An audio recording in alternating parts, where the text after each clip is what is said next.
नमस्कार सुस्वागतम welcome to my channel be good and do good. বাংলাদেশের সমস্ত সনাতনী যেসব ভাইয়েরা আছেন, মায়েরা আছেন, বোনেরা আছেন এবং যেসব আওয়ামী লীগের নিপীড়িত মানুষ আছেন, বাংলাদেশের শুভবুদ্ধি সম্পন্ন মানুষ যারা আছেন তাদের জন্য, সবার জন্য ভালো খবর, ভালো মানুষের জন্য ভালো ভালো খবর আজকে এনেছি অনেকগুলো। প্রধানমন্ত্রী নরেন্দ্র মোদীর সঙ্গে বৈঠক হয়েছে এস জয়শঙ্করের। সবচেয়ে গুরুত্বপূর্ণ একটা ঘটনা, বাইডেন এবং ট্রাম্পের কাছে চিঠি গেছে। কারা চিঠি দিয়েছে আলোচনা করব সে বিষয়ে।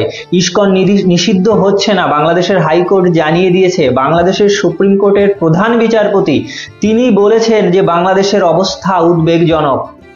এতগুলো খবর, আরো অনেক খবর আছে। যাই হোক, এইসব নিয়ে আলোচনা করব আজকে। প্রথমে আসি, প্রধানমন্ত্রী নরেন্দ্র মোদীর সঙ্গে এস জয়শঙ্করের একটা মিটিং হয়েছে। তিনি ইটালিতে গিয়েছিলেন এস জয়শঙ্কর।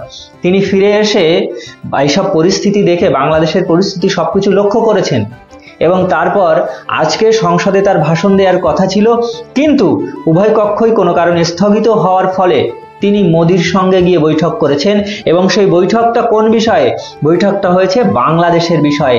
বাংলাদেশের যে সাধারণ মানুষ, হিন্দুদের ওপর অত্যাচার চলছে, আওয়ামী লীগের নিপীড়িত মানুষগুলোর ওপর যে অত্যাচার চলছে, এই সব কিছু বিষয় নিয়ে আলোচনা হয়েছে।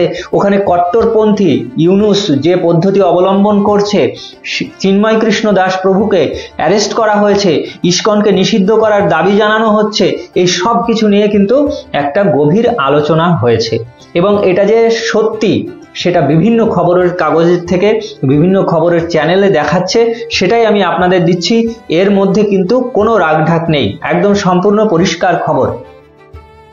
বাংলাদেশের এই যে ঘটনা, এই যে চিন্ময় কৃষ্ণ দাস প্রভুকে গ্রেপ্তার করা হয়েছে, তারপরে সেখানে যা যা হচ্ছে তার উপরে এতদিন পরে মুখ খুলেছেন কিন্তু পশ্চিমবঙ্গের মুখ্যমন্ত্রী মমতা ব্যানার্জি। আপনারা জানেন, মমতা ব্যানার্জির সাথে কেন্দ্র সরকারের, অর্থাৎ এই নরেন্দ্র মোদী সরকারের একটা কাটাই কাটাই সম্পর্ক টক্কর দেয় যে সবাই সবাইকে।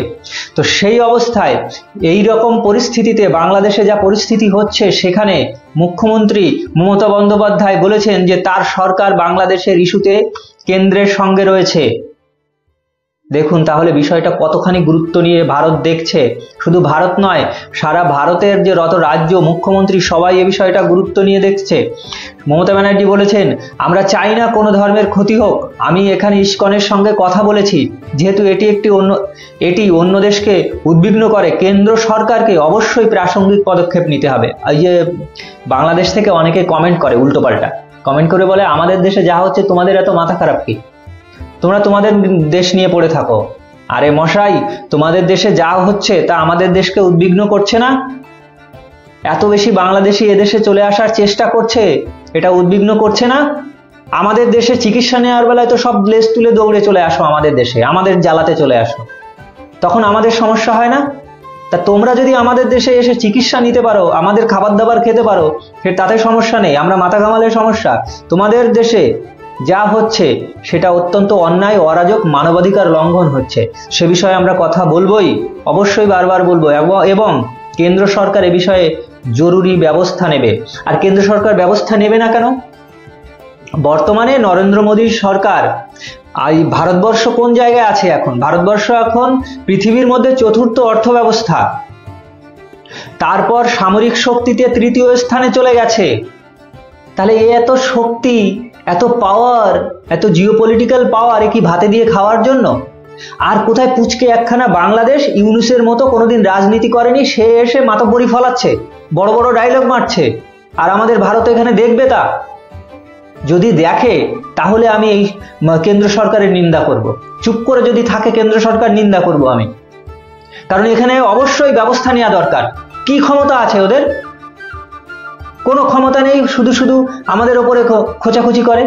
এই ইউনূসের কঠিন ব্যবস্থা নেওয়া দরকার। চারিদিক থেকে, প্রায় চারিদিক থেকেই ভারত দিয়ে ঘেরা যে দেশটা, তারা এত বড় বড় কথা বলার সাহস পায় কি করে?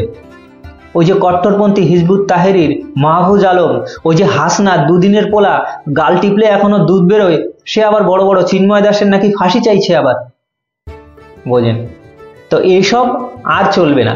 এবার বলি, ট্রাম্পের কাছে চিঠি গেছে, বাইডেনের কাছে চিঠি গেছে বাংলাদেশের বিষয় নিয়ে। বিষয়টা আর অত ছোট নেই।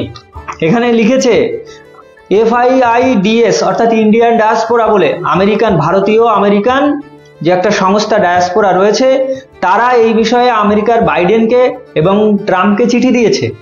সেখানে তারা লিখেছে বাংলাদেশে যে ধর্মীয় সংখ্যালঘুদের বিরুদ্ধে ক্রমবর্ধমান মানবাধিকার লঙ্ঘন, হিন্দু আধ্যাত্মিক নেতা চিন্ময়ের সাম্প্রতিক গ্রেপ্তারের বিষয়ে গভীর উদ্বেগ প্রকাশ করা হয়েছে।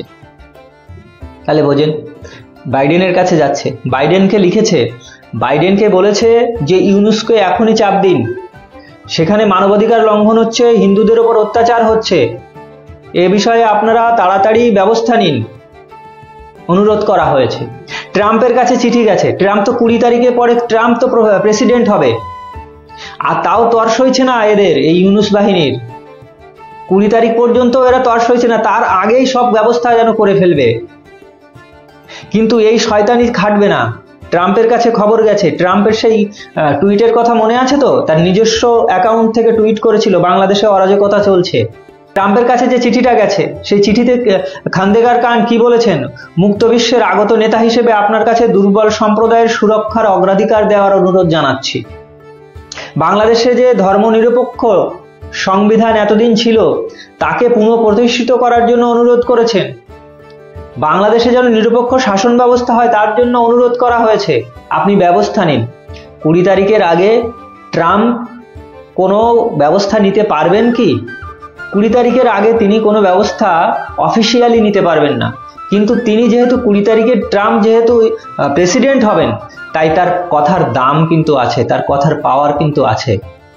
তাই এই চিঠি যাওয়ার পরে, বাইডেনের কাছে, ট্রাম্পের কাছে যাওয়ার পরে, এখন বাইডেন নিজেও নিজেকে নিরপেক্ষ প্রমাণ করার জন্য একটা ব্যবস্থা নিতে বাধ্য হবে, নইলে বাইডেনের কপালেও দুঃখ আছে, সবাই আরো চেপে ধরবে, হেরে তো বসে আছে, তারপরে যাওয়ার বেলায় বদনাম নিয়ে যেতে হবে। ইসকনকে নিষিদ্ধ করার কথা আপনারা শুনেছেন, ইসকনকে নিষিদ্ধ করতে চাইছিল, তো ওদের কোর্ট তো বলেই দিয়েছে ইসকনকে নিষিদ্ধ করা যাবে না। ওটা একটা এমন সংস্থা, সারা পৃথিবী ব্যাপী এরা যে সেবামূলক কাজ করে, এদেরকে ওই যে ফান্ডামেন্টালিস্ট বলা, এই ধরনের দোষ দিলে তো হবে না। সারা পৃথিবীর মানুষ দেখছে এখন বাংলাদেশের দিকে তাকিয়ে, যে সারা পৃথিবী, পাকিস্তান আফগানিস্তান তাও অনেকটা শান্ত আছে, বাংলাদেশ এখন সবচেয়ে বাজে অবস্থা, এই পৃথিবীর মধ্যে সবচেয়ে খারাপ একটি দেশ হয়ে গেছে এখন বাংলাদেশ। আর সেই খারাপের সবচেয়ে বেশি ভুগতে হচ্ছে সনাতনী হিন্দুদের। যেসব ছবি ইউটিউবে উঠে আসছে, যেসব ছবি ওই এক্স হ্যান্ডেলে উঠে আসছে, সেসব তো ইউটিউবে দেয়া যায় না, কিভাবে অত্যাচার চলছে হিন্দুদের ওপরে। এখানে লিখেছে 200টার মতো ঘটনা ঘটেছে, 200 নয় 2000 ছাড়িয়ে গেছে ঘটনা। আমরা জানি সবকিছু হয়তো ওই খবরের কাগজে আসে না, কিন্তু সোশ্যাল মিডিয়াতে সব আসে, এক্স হ্যান্ডেলে সব আসে, আর তাই চলছে এখন। যাই হোক, এখন ভারত নড়ে চড়ে বসেছে, খুব শীঘ্রই ব্যবস্থা হবে ইউনুসের বিরুদ্ধে।